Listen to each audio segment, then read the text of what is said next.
ETV ప్రేక్షకులకి నమస్కారం. Triple X detergents of శుభమస్తు కార్యక్రమానికి స్వాగతం. ఈనాడు శుభమస్తు కార్యక్రమంలోని గ్రహఫల అంశంలో గ్రహాల యొక్క స్థితిగతులు, వాటి యొక్క శుభాశుభ ఫలితాల గురించి పరిశీలిద్దాం. అలాగే రోజు 12 రాశుల వారికి ఏ సంఖ్యలు కలిసి వస్తాయి, రంగుల యొక్క దిక్కుల యొక్క ప్రాధాన్యత, ఏ దేవతల్ని పూజించాలి, ఏ కార్యక్రమాలు ఏ రాశుల వారు చేపట్టాలి అనేటువంటి అంశాలతో పాటు ఈరోజు కార్తీక సోమవారం చాలా పవిత్రమైనటువంటి రోజు. అందున పంచమి తిథితో కూడినటువంటి ఈ రోజు చాలా విశిష్టమైనది. మరి ఈ కార్తీక మాసంలో చేసేటువంటి దీపారాధన చాలా విశేషమైనటువంటి ఫలితాన్ని కలిగిస్తుంది. దీపారాధనకి ఒత్తులు చాలా ప్రధానమైనవి. మరి ఆ ఒత్తుల యొక్క ప్రాధాన్యత ఏమిటో ఈనాటి ఆంతర్యంలో పరిశీలిద్దాం. శ్రీ నందననామ సంవత్సరం, కార్తీక మాసం, దక్షిణాయనం, శరదృతువు. ఈరోజు కార్తీక బహుళ పంచమి. ఈ పంచమి తిథి చాలా విశిష్టమైనది. కార్తీక మాసంలో సోమవారం నాడు వచ్చేటువంటి పంచమి తిథి విశిష్టమైనటువంటి ఫలితాలని కలిగిస్తుంది. ఈరోజు చేసేటువంటి దీపారాధన, ముఖ్యంగా ఈశ్వర అభిషేకం, విష్ణు సహస్రనామ పారాయణ, ఇవన్నీ కూడా మిగతా రోజుల్లో చేసినటువంటి ఫలితం కంటే రెట్టింపు ఫలితాన్ని కలిగిస్తుంది. ఈరోజు నక్షత్రం పుష్యమి నక్షత్రం. ఈ పుష్యమి నక్షత్రంలో 1-2 పాదాల్లో పుట్టినట్టయితే దోషం, 3-4 పాదాల్లో పుట్టినట్టయితే దోషం లేదు. ఈ పుష్యమి నక్షత్రంలో పుట్టేటువంటి వారికి శని మహాదశతోటి ప్రారంభమవుతుంది. ఇక ఈరోజు 12 రాశుల వారికి ఏర్పడేటువంటి శుభాశుభ ఫలితాన్ని పరిశీలిద్దాం. ముందుగా మేషరాశి. ఈరోజు మేషరాశి వారిని పరిశీలించినట్టయితే సంబంధ బాంధవ్యాల్లో చిరు సమస్యలు తలెత్తుతాయి. ఆధ్యాత్మిక కార్యక్రమాల్లో పాల్గొంటారు. విశేష స్పందనతో కూడినటువంటి కార్యక్రమ నిర్వహణ ప్రారంభించినప్పటికీ చిరు విఘ్నాలను చవిచూస్తారు. ఉత్తమమైనటువంటి మార్గాలకే అన్వేషణ కొనసాగుతుంది. వ్యాపార రీత్యా కూడా అనుకూల నిర్ణయాలకై వేచి చూసేటువంటి అవకాశాలు కూడా ఏర్పడతాయి. వృత్తిపరమైనటువంటి వ్యవహారాల్లో జాగ్రత్తతో కూడినటువంటి నిర్ణయాలు తప్పనిసరి. గృహ విషయాల్లో సంతోష సంఘటనలు కొనసాగుతాయి. ఈరోజు మీ అదృష్ట సంఖ్య 1. తెలుపు వర్ణం ప్రశాంతతను పెంచుతుంది. తూర్పు దిక్కు ప్రయాణాలు శుభకరం. అనుకూల దైవం దక్షిణామూర్తి. ఈరోజు మీరు దక్షిణామూర్తిని దర్శించడం, నమస్కరించడం, అలాగే కార్తీక సోమవారం సందర్భంగా ఈశ్వరుడికి అభిషేకాదులు నిర్వహించడం ద్వారా గ్రహ ప్రతికూలత దూరం అవుతుంది. ఆర్థికపరమైనటువంటి అంశాల్లో విజయాలు త్వరితగతిని పొందగలుగుతారు. నూతన వ్యాపార ఒప్పందాలు ఈరోజు మీకు బాగా లాభిస్తాయి. ఈరోజు వృషభ రాశి వారిని పరిశీలించినట్టయితే ఆర్థికపరమైనటువంటి తలనొప్పి సంఘటనలు కొనసాగుతాయి. చేపట్టేటువంటి కార్యక్రమాలపై ఏకాగ్రత ఉన్నప్పటికీ విజయాలు ఆలస్యంగా చేజిక్కించుకోగలుగుతారు. రుణ ఒత్తిళ్లు బాగా పెరుగుతాయి. వ్యవహారాల్లో నెగ్గుకు రాగలిగినప్పటికీ ఫలితాలు ఆలస్యంగా నెరవేరుతాయి. గృహ సంబంధిత విషయాలు మాత్రం బాగా అనుకూలిస్తే విద్యా సంబంధిత విషయాల్లో కూడా ప్రగతి సాధించుకోగలుగుతారు. ఈరోజు మీ అదృష్ట సంఖ్య 9. ఎరుపు వర్ణం ధైర్యాన్ని కలిగిస్తుంది. దక్షిణ దిశ ప్రయాణాలు శుభకరం. అనుకూల దైవం ఆంజనేయ స్వామి. ఈరోజు మీరు ఆంజనేయ స్వామిని దర్శించడం, నమస్కరించడం ద్వారా మనోధైర్యం పెరుగుతుంది. కోర్టు వ్యవహారాలు, లావాదేవీలు ఈరోజు మీకు బాగా ఉపకరిస్తాయి. ఈరోజు మిథున రాశి వారిని పరిశీలించినట్టయితే వ్యవహారాల్లో చొరవతో కూడినటువంటి నిర్ణయాలు తీసుకోగలుగుతారు. భాగస్వాములతో మైత్రి కొనసాగుతుంది. చేపట్టేటువంటి కార్యక్రమాలపై సరైనటువంటి అవగాహన కలిగి ఉంటారు. వ్యయం ఎక్కువగా ఉంటుంది. తత్తరపాటు సంఘటనలు ఆర్థిక పరంగా చోటు చేసుకుంటాయి. వృత్తి, ఉద్యోగ వ్యవహారాల్లో జాగ్రత్తతో కూడినటువంటి నిర్ణయాలు తప్పనిసరి. ఈరోజు మీ అదృష్ట సంఖ్య 6. పసుపు వర్ణం త్వరితగతిని శుభాల్ని కలిగిస్తుంది. ఈశాన్య దిక్కు ప్రయాణాలు శుభకరం. అనుకూల దైవం శ్రీ వెంకటేశ్వర స్వామి. ఈరోజు మీరు వెంకటేశ్వర స్వామిని దర్శించడం, నమస్కరించడం ద్వారా గ్రహ ప్రతికూలత దూరం అవుతుంది. అలాగే కార్తీక సోమవారం సందర్భంగా ఈరోజు మీరు చేపట్టేటువంటి ఈశ్వర అభిషేకం మంచి ఫలితాన్ని కలిగిస్తుంది. గ్రహ పీడని తొలగిస్తుంది. విద్యా సంబంధిత ప్రయత్నాలు, ప్రక్రియలు ఈరోజు మీకు బాగా లాభిస్తాయి. ఈరోజు కర్కాటక రాశి వారిని పరిశీలించినట్టయితే మానసిక ప్రశాంతత పెరుగుతుంది. చేపట్టేటువంటి కార్యక్రమాలపై ఏకాగ్రత కొనసాగుతుంది. వృత్తిపరమైనటువంటి వ్యవహారాల్లో ఆదాయ మార్గాలు సులభతరం అవుతాయి. వ్యాపార విజయాలు కూడా సాధించుకోగలుగుతారు. నూతన వాహన కొనుగోలు వంటివి బాగా ఉపకరిస్తాయి. కుటుంబ వ్యవహారాల్లో కూడా ప్రాధాన్యతను సంతరించుకోగలుగుతారు. విద్యా సంబంధిత విషయాల్లో కూడా సానుకూలత కొనసాగుతుంది. ఈరోజు మీ అదృష్ట సంఖ్య 2. ఆకుపచ్చ వర్ణం ఆహ్లాదాన్ని కలిగిస్తుంది. ఉత్తర దిక్కు ప్రయాణాలు శుభకరం. అనుకూల దైవం సుబ్రహ్మణ్య స్వామి. ఈరోజు మీరు సుబ్రహ్మణ్య స్వామిని దర్శించడం, నమస్కరించడం, అలాగే కార్తీక సోమవారం సందర్భంగా ఈశ్వర దర్శనం, నమస్కారం ద్వారా కూడా మంచి ఫలితాలు ఏర్పడతాయి. విజయాలు దగ్గరవుతాయి. వాహన కొనుగోలు వంటివి ఈరోజు మీకు ఉపకరిస్తాయి. ఈరోజు సింహరాశి వారిని పరిశీలించినట్టయితే వ్యాపార విజయాల్లో అనువైనటువంటి మార్పులు చేజిక్కించుకోగలుగుతారు. వృత్తిపరమైనటువంటి లాభదాయకమైనటువంటి కార్యక్రమ నిర్వహణ కొనసాగించగలుగుతారు. గృహ సంబంధిత విషయాల్లో కూడా అనుకూలత పెరుగుతుంది. సాధించేటువంటి కార్యక్రమ నిర్వహణ అన్ని రంగాల వారు కూడా చేపట్టగలుగుతారు. ఈరోజు మీ అదృష్ట సంఖ్య 3, ఆకుపచ్చ వర్ణం మేలుని కలిగిస్తుంది. ఉత్తర దిక్కు ప్రయాణాలు శుభకరం. అనుకూల దైవం శ్రీ మహాలక్ష్మి. ఈరోజు మీరు మహాలక్ష్మి అమ్మవారిని దర్శించడం, నమస్కరించడం, అలాగే కార్తీక సోమవారం సందర్భంగా ఈశ్వరుడికి చేసేటువంటి అభిషేకం ఆర్థికపరమైనటువంటి పుష్టిని కలిగిస్తుంది. రుణ ప్రతికూలతని దూరం చేస్తుంది. సాహస నిర్ణయాలు ఈరోజు మీకు ఉపకరిస్తాయి. ఈరోజు కన్యారాశి వారిని పరిశీలించినట్టయితే సాహస నిర్ణయాల ద్వారా విజయాలు చేజిక్కించుకోగలుగుతారు. నూతన ప్రక్రియలు ఉద్యోగరీత్యా కూడా ఫలిస్తాయి. ఉద్యోగ ప్రశాంతతకై చేసేటువంటి కార్యక్రమ నిర్వహణలో మంచి అవకాశాలు దగ్గరవుతాయి. వ్యాపారరీత్యా కూడా నూతన ఒప్పందాలు పనికి వస్తాయి. విస్తరణకై చేసేటువంటి ప్రయత్నాలు కూడా బాగానే అనుకూలిస్తాయి. ఈరోజు మీ అదృష్ట సంఖ్య 6, ఎరుపు వర్ణం ధైర్యాన్ని కలిగిస్తుంది. దక్షిణ దిశ ప్రయాణాలు శుభకరం. అనుకూల దైవం మహాకాళి. ఈరోజు మీరు మహాకాళి అమ్మవారికి చేసేటువంటి కుంకుమార్చన, కార్తీక సోమవారం సందర్భంగా ఈశ్వరుడికి చేసేటువంటి అభిషేకాదులు మంచి ఫలితాన్ని కలిగిస్తాయి. భాగ్య బృహస్పతి ద్వారా అదృశ్య సంఘటనల్ని కలిగిస్తాయి. ఆర్థిక లావాదేవీలు ప్రక్రియలు ఈరోజు మీకు లాభిస్తాయి. ఈరోజు తులారాశి వారిని పరిశీలించినట్టయితే వ్యాపార ప్రక్రియల్ని ముమ్మరం చేయగలుగుతారు. విద్యా సంబంధిత విషయాల్లో అనుకూలత పెరుగుతుంది. ఆర్థికపరమైనటువంటి వ్యవహారాల్లో ఒత్తిళ్లు బాగా కొనసాగుతాయి. చేపట్టేటువంటి కార్యక్రమాల్లో ఏకాగ్రత కూడా లోపిస్తుంది. ప్రతి పనిలోనూ కూడా విఘ్నాన్ని చవిచూసినప్పటికీ అంతిమ విజయాలు సాధించుకునేటువంటి ప్రయత్నాలు కూడా కలిసి వస్తాయి. వృత్తిపరమైనటువంటి వ్యవహారాల్లో అభిప్రాయ భేదాలకి దూరంగా ఉండటం చాలా మంచిది. ఈరోజు మీ అదృష్ట సంఖ్య 9, పసుపు వర్ణం త్వరితగతిని శుభాల్ని కలిగిస్తుంది. ఈశాన్య దిక్కు ప్రయాణాలు శుభకరం. అనుకూల దైవం గణపతి. ఈరోజు మీరు గణపతిని దర్శించడం, గణపతిని నమస్కరించడం, కార్తీక సోమవారం సందర్భంగా ఈశ్వర అభిషేకం చేయడం ద్వారా అష్టమ గురువు ద్వారా ఏర్పడేటువంటి చిరాకులు దూరం అవుతాయి.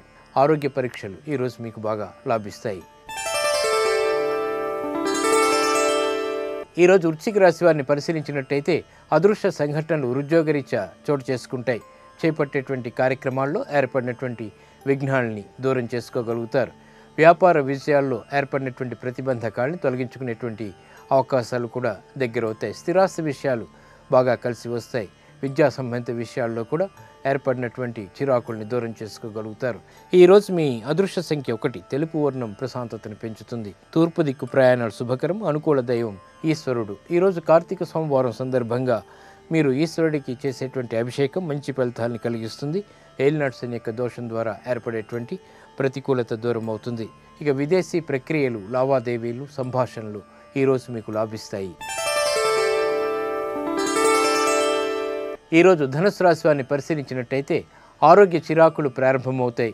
చేపట్టేటువంటి కార్యక్రమాల్లో చిరు విఘ్నాలని చవిచూస్తారు.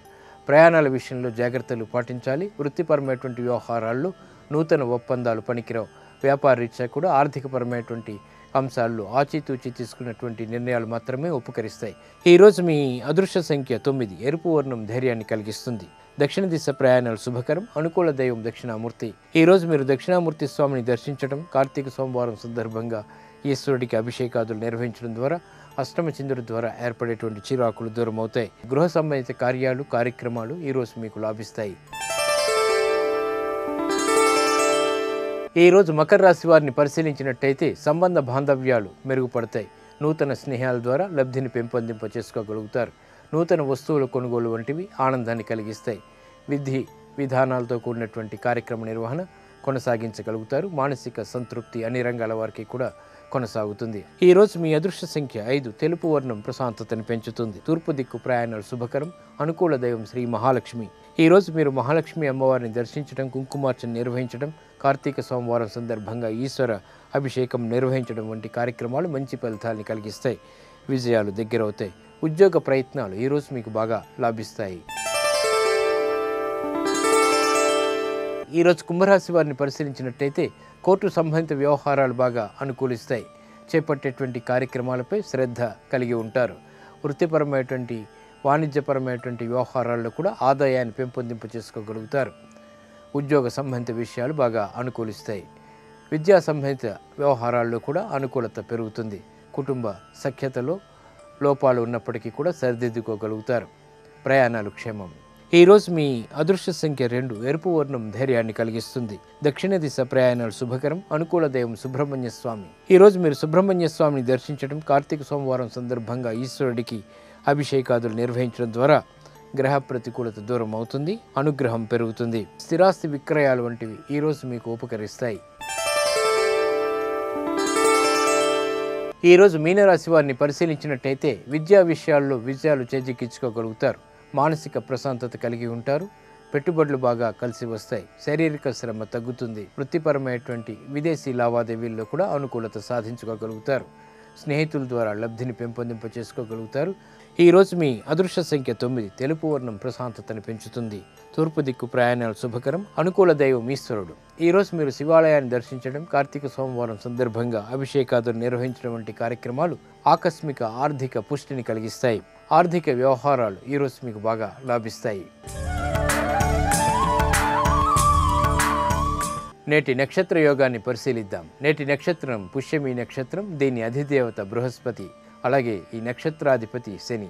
ఈ పుష్యమి నక్షత్రం చాలా మంచి నక్షత్రం. శని నక్షత్రం అయినప్పటికీ కూడా శుభ ఫలితాలని త్వరితగతిని కలిగించడంలో, స్థిరంగా కలిగించడంలో చాలా ప్రాధాన్యత కలిగి ఉన్నటువంటి నక్షత్రం.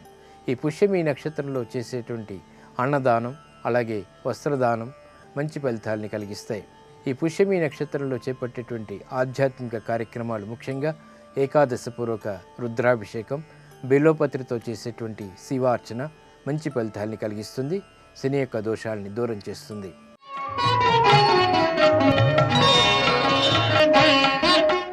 కార్తీక మాసంలో దీపారాధన ఐశ్వర్యాన్ని ప్రసాదిస్తుంది. దీపారాధనకి ఒత్తులు చాలా ముఖ్యమైనవి. వివిధ రకాలైనటువంటి ఒత్తుల్ని వాడడం ద్వారా వివిధ రకాలైనటువంటి ప్రయోజనాలు, సంకల్పాలు మనకి నెరవేరుతూ ఉంటాయి. మరి అవి ఏమిటో పరిశీలిద్దాం. దీపారాధనలో వినియోగించే ఆవు నెయ్యికి, తైలానికి ఎంత ప్రాముఖ్యం ఉందో ఒత్తుల్లో వాడేటువంటి ద్రవ్యాలకి అంతే ప్రాధాన్యం ఉంది.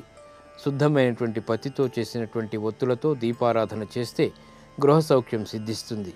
తామర తూడులతో ఒత్తులు చేసి దీపారాధన చేస్తే అఖండ సౌభాగ్యం చేకూరుతుంది.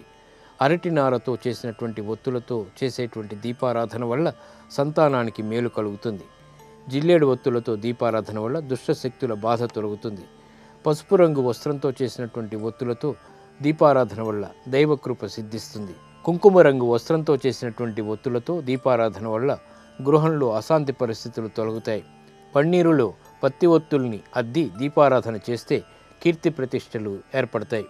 ఇలా వివిధ ద్రవ్యాల ఒత్తులతో చేసేటువంటి దీపారాధన వైవిధ్యమైనటువంటి ఫలితాలని కలిగిస్తుంది. ముఖ్యంగా కార్తీక మాసంలో ఈ తరహా దీపారాధన విశేషమైనటువంటి ఫలితాలని కలిగిస్తుంది. ఇవి ఈనాటి శుభమస్తు కార్యక్రమంలోని గ్రహబల మంచంలోని విశేషాలు. ఇప్పుడు గృహబల మంచంలో వాస్తు విశేషాలు తెలుసుకుందాం. తిరిగి రేపటి శుభమస్తు కార్యక్రమంలో కలుసుకుందాం. నమస్కారం.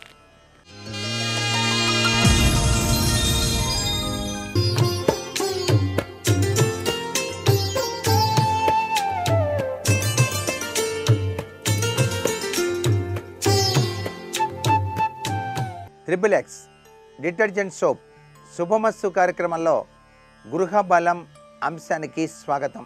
ఈ నవీన నాగరిక ప్రపంచంలో ప్రతి వాళ్ళు కూడాను సొంత గృహం ఇండివిజువల్గా కొనుక్కోవాలంటే చాలా కష్టసాధ్యంగా అనిపిస్తూ ఉన్నటువంటి తరుణంలో అపార్ట్మెంట్స్ వైపు మొగ్గు చూపటం జరుగుతోంది.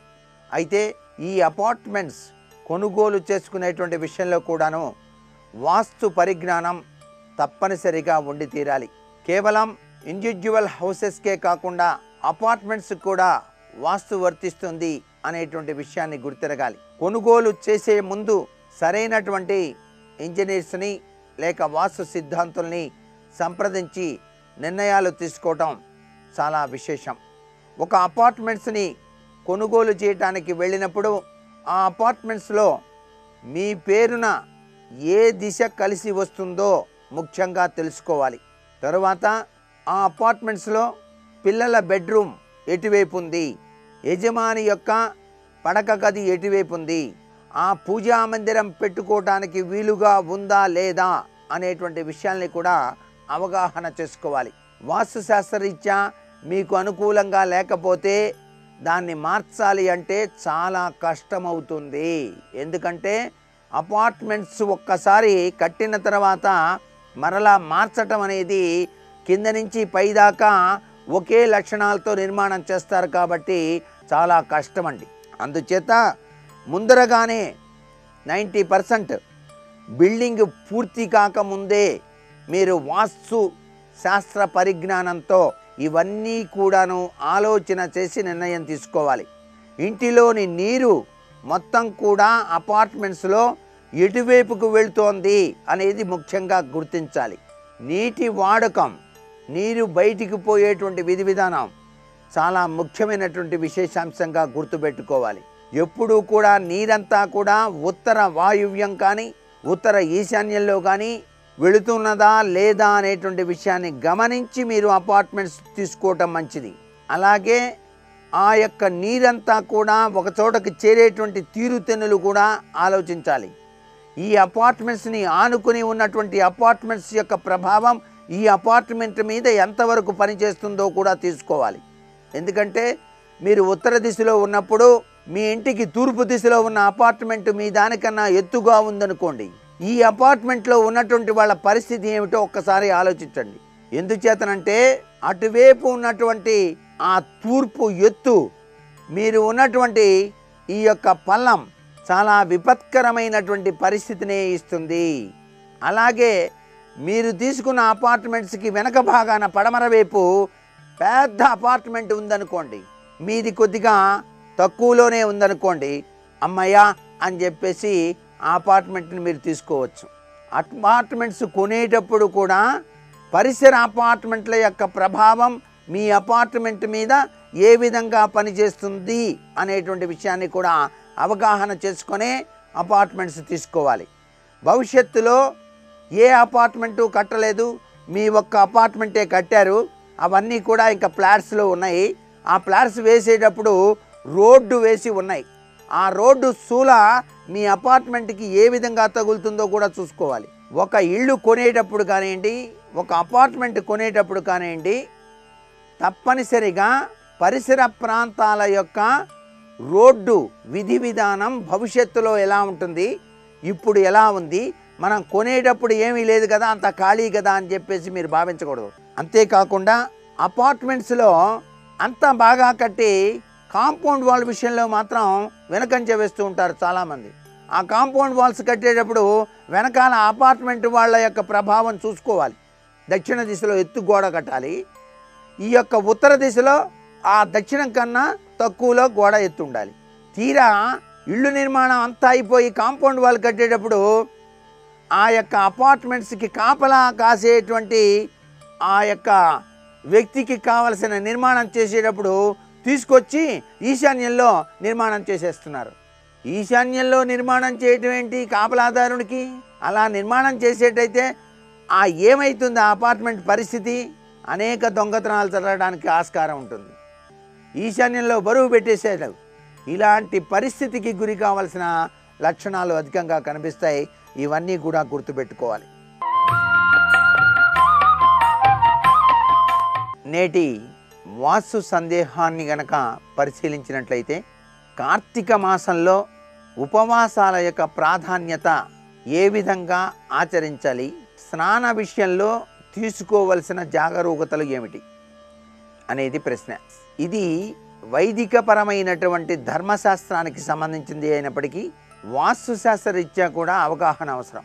మీరు ఇంటిలో స్నానం చేసేటప్పుడు చన్నీటి స్నానమే చేయండి.